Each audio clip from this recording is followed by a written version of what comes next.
Hello? Yeah, this is Riley. No, we can't come all the way over to your house to count if I'm saving gasoline. I'll tell you what you do. You walk over here and visit with us a while, and then later I'll drive you home. Goodbye now.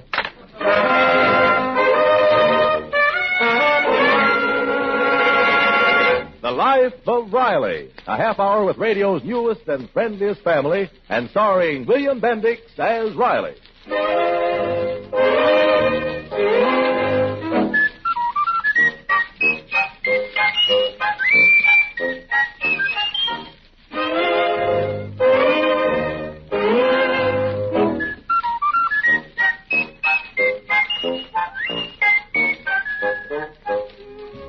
Friends, we're happy to have with us tonight as we meet the Riley family and hope that listening to their problems may help you to forget some of your own.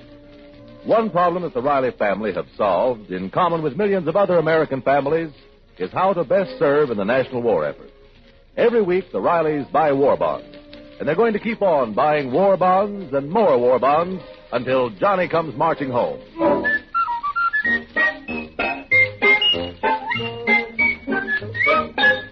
Well, the Rileys are on the move again.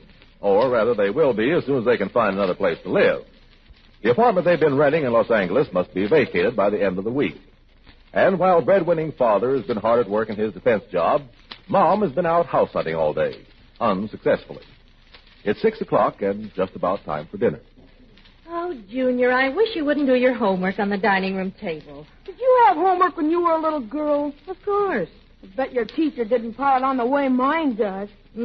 Seems like all I ever did was homework. Were you good at arithmetic? Oh, pretty good. Then how much would it cost to ship a carload of soft coal 900 miles if the freight rate is 15 cents a cubic yard less 2% for cash? Junior, your hands clean. Your father will be home any minute now. Sure, they're clean. But what's the answer, Mom? Now, Sonny, homework's your problem. Having dinner ready when your father comes home is my problem. You'll notice that my problem's been solved. Well, that's because you haven't got my teacher. If one fork was out of place, she'd make you set the table 100 times. Oh, Mom, I'm sick of school. Can I quit, huh, Ma? What? Quit school at 11 years of age? I wish they'd draft me. Now, hurry and get your books off the table. Your pop's coming now. Oh, sure was hot in the plant today. Well, this stove I've got here isn't any cooling system. Hello, Ma. How's my little kid? I don't mind, Riley. There. Now you don't have to pin up Charlie Boyer's picture on the wall. Hiya, Pop. Hello, Junior. Go wash your hands. How can any boy's hands get so black doing homework? I was trying to figure out how much it'd cost to ship a carload of soft coal. Oh, no wonder your hands are so black. Next time, try the same lesson with soap. All right. Riley, what have you got in that long package? This? Oh, this is a surprise. Is it for me, Pop? A baseball bat, huh? To me, baseball is a gruesome subject. The Dodgers lost today. Well, what is it, huh, Pop? This package contains what is probably one of the most great ideas your old man ever had, and that's saying plenty. Well, thank goodness they haven't rationed conceit, or you'd be speechless. I give you facts, and you call it conceit. A prophet is without profit in his own home. And it's even worse when he's renting. Junior, I'll show you what's in the package later. Oh, you look tired, Riley. How did things go today? Well, I had a very tough... Well, that's fine. I had an awful day. I went from real estate agency to real estate agency. There's just no place to live in the whole state. Now, don't you worry, Mom. We ain't going to be homeless. What? Did you get wind of an empty flat? We are going to live in style. Where, Pop? I'll tell you all about it after grub. Dinner. Riley, the last time you had that look in your eyes was in St. Louis. We ended up living in a trailer right behind a brewery. Well, of course, maybe the view wasn't so good, but the air was intoxicating.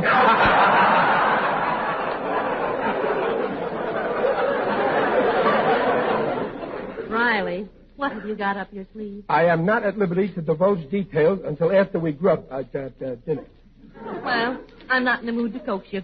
Dinner's ready, so wash up. Where's Ellie? Eloise won't be home to dinner.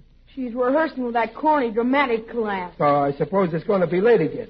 A girl of 16 has got no right being out after dark alone. Your daughter's not alone. She's with that nice boy who lives down the street. Oh, that nice boy. I've talked with that boy. I'd rather she was alone.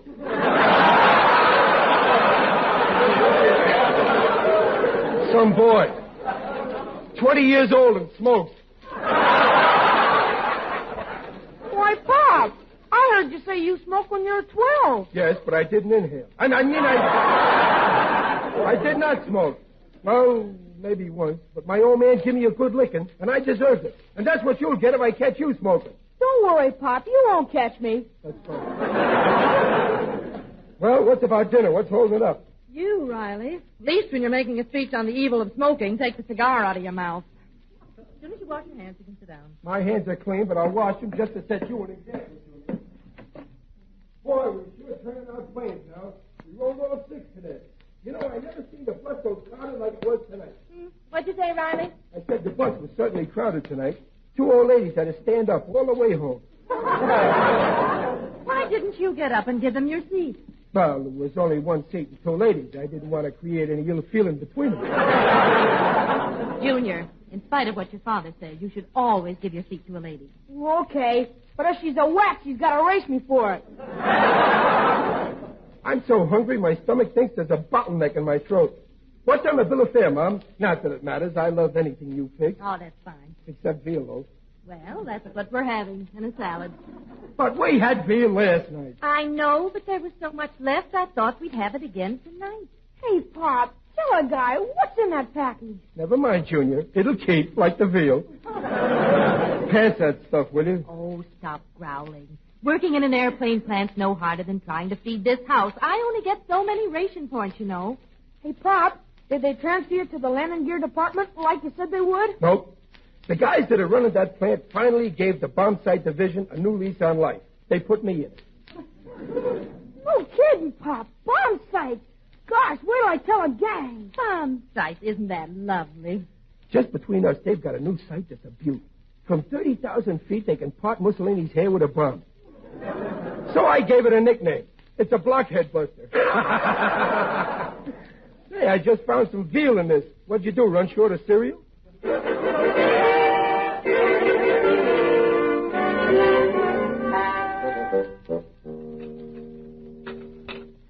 Hey, Junior, pass me another slab of that veal loaf, will you? Here you are, Pop. Thought you didn't like veal.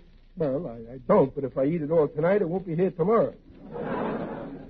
Well, Mom, I can see you're just dying to know what's in that package, ain't you? You know I am, but I'm not going to ask you. Well, now here's what I've been thinking. Ever since we left Brooklyn, we've been moving from one place to another. I mean, a family shouldn't get kicked around like if they was a football. Hey, Pop, each of the fellas at school has 10 tickets to sell for tomorrow's game. Junior, I'm buying no football tickets. You can put that in your pipe and smoke it. And don't let me catch you smoking. Football tickets. Our money's going to be used for a better purpose. Riley, will you please get to the point? Well, in view of since we've got to move out of here Saturday... If you buy these tickets, Pop, you'll be sitting right on the 50-yard line. That's all I need is to get whitewash on my good pants. Mom, I'm sick of paying rent. I'd rather have one room of our own than 10 that belong to a landlord. As the poet once said, breathes there a man with soul so dead, who never to himself has said, this is my home, my native house. You know what that's from, Junior? Yeah, Pop. It's from hunger. Well, I could certainly write. Riley, what is in the package? Plans. Plans for our new house. Our new house? Our home. You want to build a new house? Well, certainly you can't build an old one. Gee, a new house. Can I have a ping-pong table in my bedroom? No. I got enough trouble falling asleep now without counting ping-pong balls jumping over a net. Riley, a house, it's an awfully big undertaking. How much do the plans cost? Nothing. With the way prices have gone up, that's pretty reasonable. One of the boys in the drafting department used to be an architect. He gave them to me. Here, let me show you. Oh, but Riley, I just remembered. The government won't allow building till the war's over. They'll give you a priority if you're a defense worker, and you are looking at a man who falls right into that category. Now, you see, the way I figure it, we get a builder who works fast. We live in a hotel until the house is finished. Well, It's all very exciting, but I don't know. Well, ain't these plans neat? This fellow's built some of the finest homes in Los Angeles. He built the city hall, and it's beautiful. City Hall? I've never seen it. Oh. Well, he built the city jail. Your uncle has seen that. Now, don't start picking on Uncle Baxter. Well, I don't want that leech to know we're planning a house. Maybe he'll decide to go back east before we move in. Why, you ought to be ashamed. You never heard me plot against your uncle. My uncle being dead causes us very little trouble. Hey, Pop, show me where the banister is. Banister? Oh, well, here, see? This is the staircase leading to the second floor. And from this window, you can practically see Catalina. Catalina? What are you thinking of building? On that lot we own down at the beach.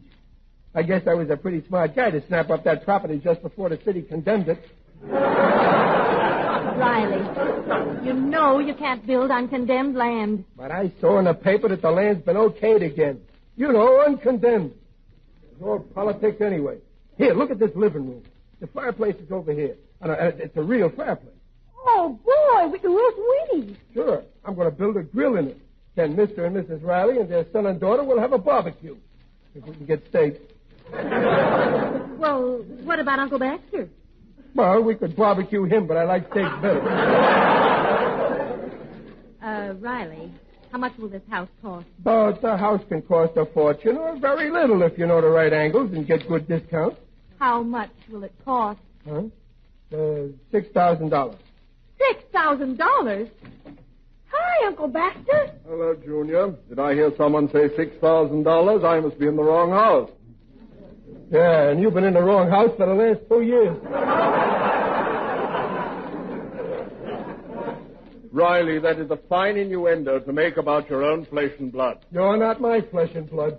Did I not give you a transfusion 2 years ago that saved your life? Ingratitude is the besetting sin of mankind. Well, maybe you did give me a pint of blood once. But last week I gave a pint to the Red Cross.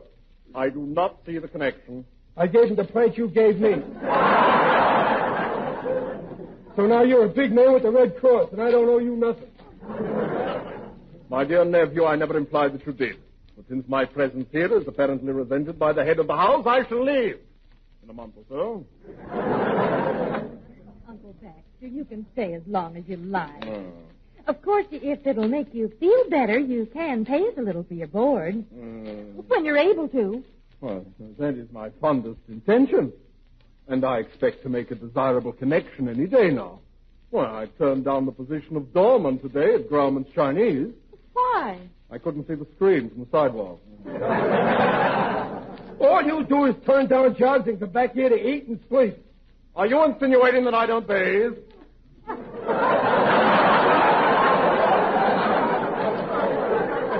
Pop, these plans are no good. I don't see any cellar. Oh, don't you worry, son. There'll be a cellar when the house is finished. We can't disappoint the mice. Uh-huh. Somebody's building a house. And somebody's not going to live in it. Please, Riley. Oh, all right. Now, look. Right here is the dining room. 10 by 8. Very nice size, not too big. That's right. You keep the dining room small. Makes the portions look bigger. This door leads to the kitchen. Now, take it easy before we go any farther. We? What do you mean, we? What do you figure it's going to cost us to build this house? Us? Pop says $6,000. Well, if your pop says 6, it'll run 10, but I'll keep it down to 8. Now, you listen here. Hey, why, we can't afford to spend anything like that. Now, after all, Riley, we've got nothing in the bank, and we don't know if your job's secure yet. Oh, I admit I've only been at the plant for 3 months, but I can stay there for life. Didn't they switch me to a new department today? Well, maybe we should wait about the house till you've been on the job another few months. Yeah, just like a woman. Well, I don't want to seem conceited, but I might be a partner in that plant one of these days. Very amusing, Riley. Douglas Aircraft taking you in as a partner. Is that so? Well, yesterday, Mr. Douglas passed by my bench, and I heard him say very clearly to his assistant, if that fella keeps working that way, we've got to give him the business.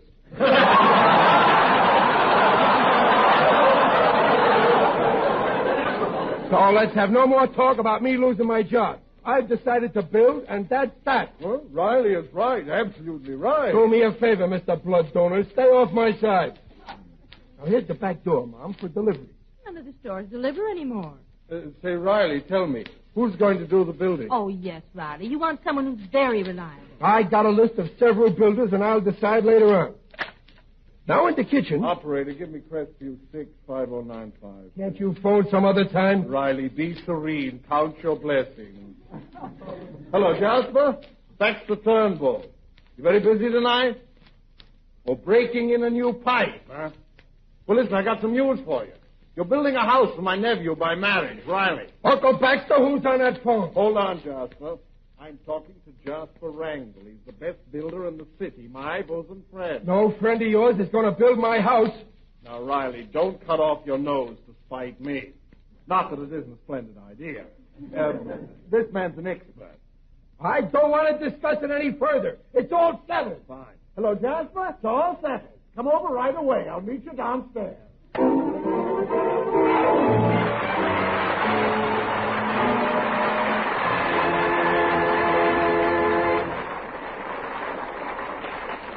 While the Rileys are waiting for the arrival of Uncle Baxter's friend, Mr. Wrangle, here is a message from the Office of War Information. Next winter will be one of the most critical periods of the war for millions of civilians unless they take steps now to prepare their homes for the cold weather. Here are 3 things that can be done now to help ward off sickness and epidemics next year. 1, insulate homes. 2, place orders for coal immediately. 3, check up on all heating equipment to ensure peak efficiency. This is a campaign born of wartime necessity. Because it is vital to winning the war, the government is helping to increase the flow of fuel to shortage areas. But there can be no assurance that conditions will be any less severe than last year unless everyone cooperates during the spring and summer.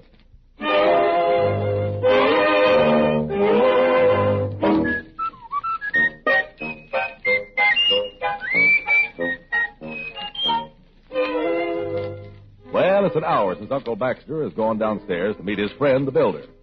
Meanwhile, the Rileys are huddled around the blueprints of their dream home. Eloise, the daughter, having come home, has been told the big news. Right here is the mailbox. See? Hey, Pop, can I have a separate mailbox just for myself? You cannot. If Superman can't write you in care of our mailbox, let him phone. Well, what do you think of the layout, Ellie? Oh, Daddy, I think it's just wonderful. At last I'm going to have a room all to myself. No more daybed in the dining room. Oh, Riley, it's grand you're wanting to do all this for the children and me, but one thing worries me. But what's that, Dumpling? The cost. Now, you say $6,000, but you're apt to get big ideas. Oh, no, not me now. $6,000 is tops. We can borrow it from the bank. We'll pay it off like we pay our rent. Only we'll pay it regular. Pop, we'll raise rabbits, huh, Pop? The rabbits will take care of that. Oh, don't interrupt, Daddy Junior. You ought to be in bed anyway. Look who's telling me to go to bed. Oh, what are you, grown up or something? Now, Junior, don't be so fresh. And Eloise, don't boss him around. Quiet. You kids can't stop scrapping. I'll tear up these plans and call the whole thing off. We're sorry, Daddy. They got a couple of boys down at the plant who know the building game from A to B. They figured every foot of lumber, every hunk of plaster, every nail. The house comes to exactly $5,920, which leaves us $80 for any incidentals. Like furniture. Yeah. Now all we need is a name for the place. Let's see now. How do you like Seaview Grotto? Daddy, Grotto's more for a restaurant. Oh. Well, then how's the Riley Domicile? That's very poetic. Oh, well, here comes Uncle Baxter across the street with a man. Is he handcuffed to the man? Oh, it must be the builder. Now, don't let him talk you into spending any more than we plan on. Talk me into it. What do I look like, a boob? Don't you answer that, Junior. I'm not getting mixed up with any of Uncle Baxter's pals. I'm going to get rid of this guy right away. All right. But don't be rude to the man. Not me. Folks, it is an honor and a privilege to present my dearest crony, Jasper Wrangle. How do you do, Mr. Wrangle? Hello, Mr. Wrangle. Hello, Mr. Wrangle. Goodbye, Mr. Wrangle. I beg your pardon, sir. Did you say goodbye? Yes. I am undesirable of taking up any more of your valuable time. Oh, no, Mr. Riley, my time isn't valuable. Well, then I certainly don't want any of it. Baxter, I think I'll be going. Oh, no, wait a minute, Jasper. Mr. Wrangle, my husband is just trying to say he doesn't want to take advantage of you. He won't. Now, dear, we might as well listen to Mr. Wrangle's ideas since he's gone to the trouble of coming over. Well, I'll listen, but with a closed mind. Oh, fine. Now then, Mr. Riley, have a good cigar. And may I see the plans for your edifice? Yeah, but it's not an edifice. It's just a house, that's all. If it's cozy and nice looking, we're going to be very happy in it. Nice looking. We'll take it from your uncle. When Wrangle builds a house, nobody can touch it. Why? Will it fall down? Isn't that little boy up rather late? Now, Junior, dear, go to bed. You too, Eloise. Good night. Good night, dear. Okay. If you get stuck on the building, Mr. Wrangle, I've got an erector set. My own boy was getting like that till I made him stop listening to Red Skelton. Now then, tell me more about this little dream home. I'd love to know exactly what my potential client has in mind. Say, this isn't a bad cigar. Yeah? And I've got several hundred boxes of them at home. Well, say, I may let you build this house after all, Mr. Wrangle. Well, that's very flattering, sir, but I don't see how I can squeeze your house in. I'm awfully busy these days. I came over as a favor to Baxter. Oh, really? That's the truth, folks. Jasper's the only good builder in town that hasn't been drafted. I'm 4F. I got caught in a cement mixer.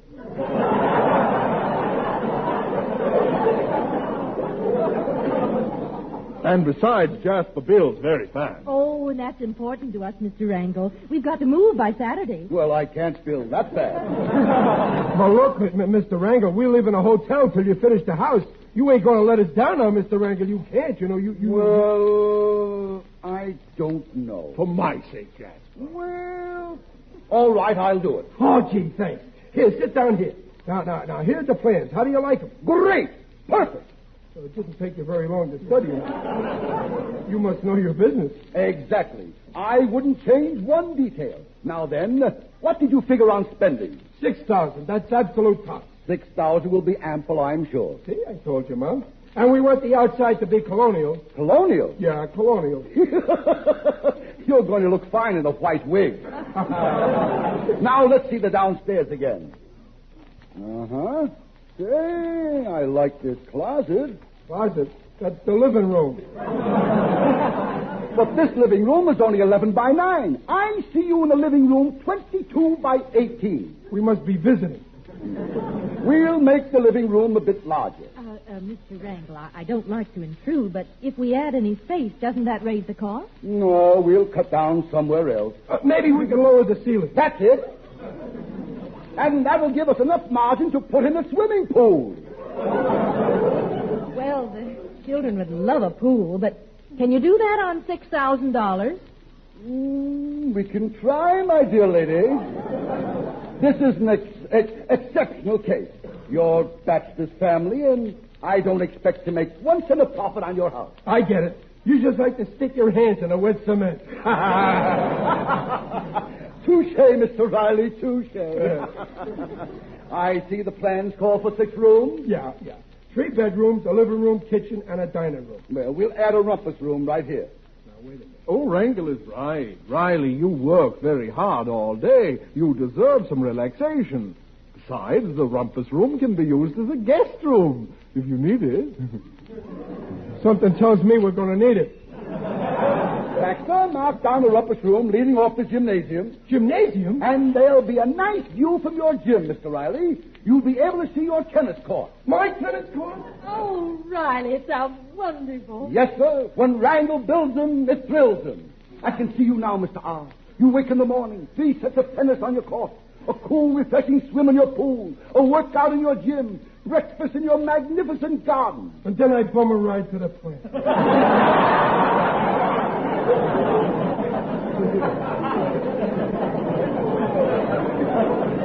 Now, the minute you get your priority, we'll break ground.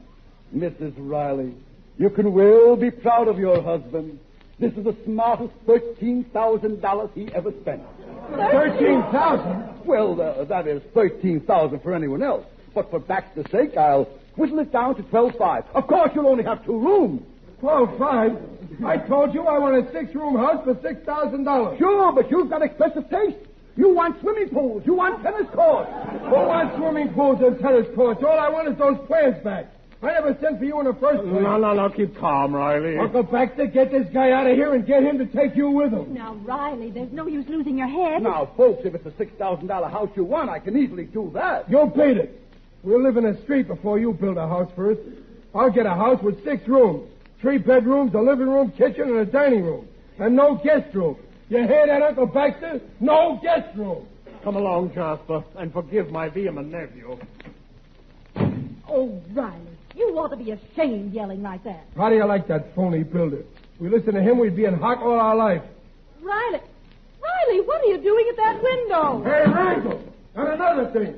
This is the worst cigar I ever smoked.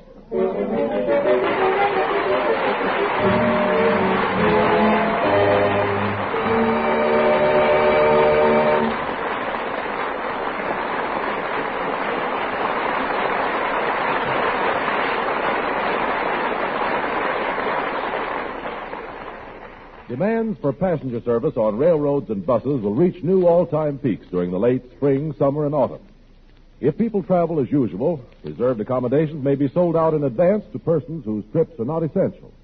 In such cases, no accommodations are left for servicemen trying to get home on furlough, or for businessmen who have been unable to make plans in advance and are suddenly called to other cities on war matters. Reduction of unnecessary civilian travel is therefore essential if space is to be assured for members of the armed forces and war production engineers and executives. Let us do our part.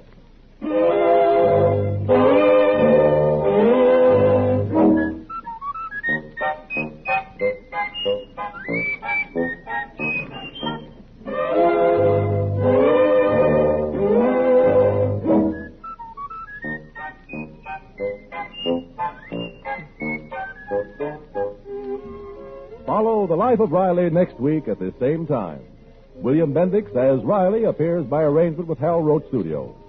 The Life of Riley is written by Irvin Brecker and directed by Don Bernard. This is Carlton Cadell speaking. This is the National Broadcasting Company.